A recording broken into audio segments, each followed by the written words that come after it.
It's Steve from the garden. I hope everyone's having a great day. It's early December and it's time for me to start my onions from seed.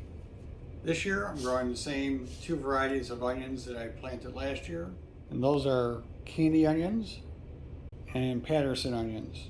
Both of these are hybrid.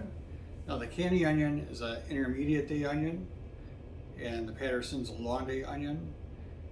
I'm at like 42 degrees north, so I'm right at the very northern edge for the intermediate day onions, and definitely within the zone of the long day onions. Now, a couple of changes I'm making this year versus last year is one, I ordered my seeds in early November this year, since last year I had a delivery with some of the onion seeds where they came like a month later than I was expecting them. So I wanted to make sure I had plenty of time to get the seeds in before I started planting this year. Another change I'm making is that last year I had filled up one of these 10 by 20 trays with potting mix and then planted candy onions just by like scattering them around on one half and then a Patterson 3 weeks later when they actually arrived on the other half. And that method did pretty well. You know, when it came time to planting, all I really had to do is go and pull the onion plants out, tease them apart, and then I separated them by the larger ones from the smaller ones. The larger ones I put in my main bed, and the smaller ones I kind of put off in another area. This year though, I went and got myself one of these Proptek 338 trays. I know Haas Tools and Greenhouse Megastore both sell this tray along with the bottom tray.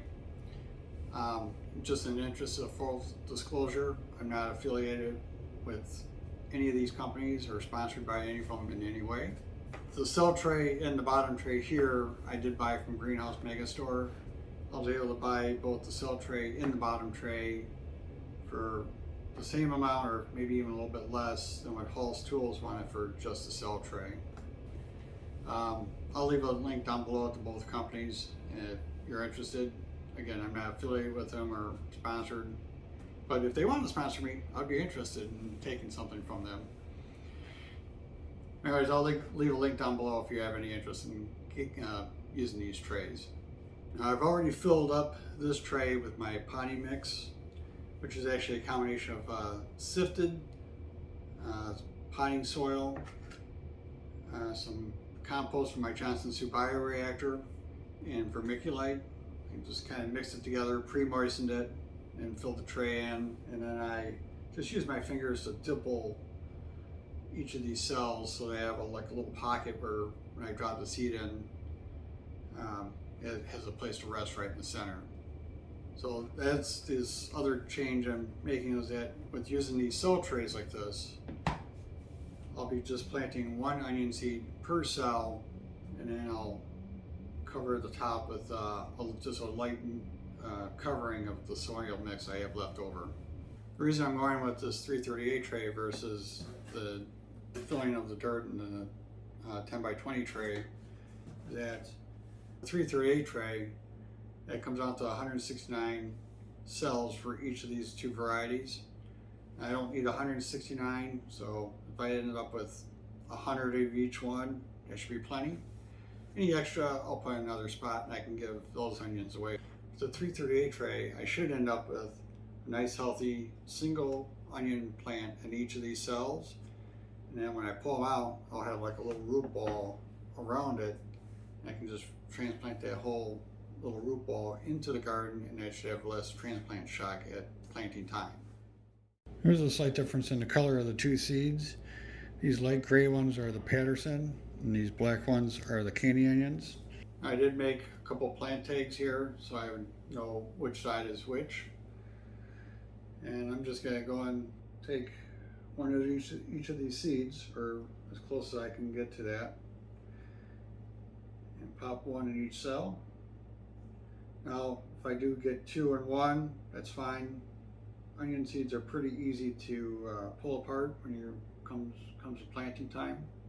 I'll go through, drop one seed in each of these cells until I get the whole tray done. I have all the seeds dropped in now and covered them all with my potting mix. I have to say, It was much easier doing the Patterson onions versus the candy onions, just because the Pattersons are like a light gray color. So it was much easier to see if I had dropped 2 seeds into one cell with those than it was the black seeds for the candy onions. So I'm sure with the candies, I'm going to have at least a couple cells with two seeds coming up, but yeah, I can separate those out later. Last thing I need to do for starting the seeds is to give them some water. So I'll just give them a quick watering down. This potting soil is already moist before I even start the seeds, so I don't need to like completely soak them. Just give them a good watering, make sure all the potting soil settles in nicely around the seeds, and that they have enough moisture for germination. Now with the watering done, all I have to do is set these on that shelf behind me, cover them with some plastic to hold the moisture in, and let them germinate. It's been 9 days since I sowed the seeds for these onions. Now the Patterson onions, they didn't have real good germination. I got maybe like 50% or 60%. Whereas the candy onions were probably closer to 90. Since I still have plenty of time to start more seeds in this tray before I'm going to set these out, what I'm going to do is I'm going to just go through, dimple the surface on the cells that didn't germinate, and I'll just add more seeds to those cells. Now what I'm doing is I'm just going to take a popsicle stick, go through, and any cell that didn't germinate, I'll just create like a little spot in there so I can drop another seed in.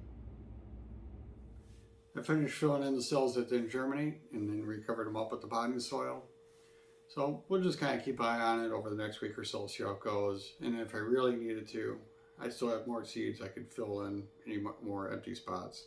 The candy onions, I only filled in maybe 10 cells, so I have really good germination rate on those.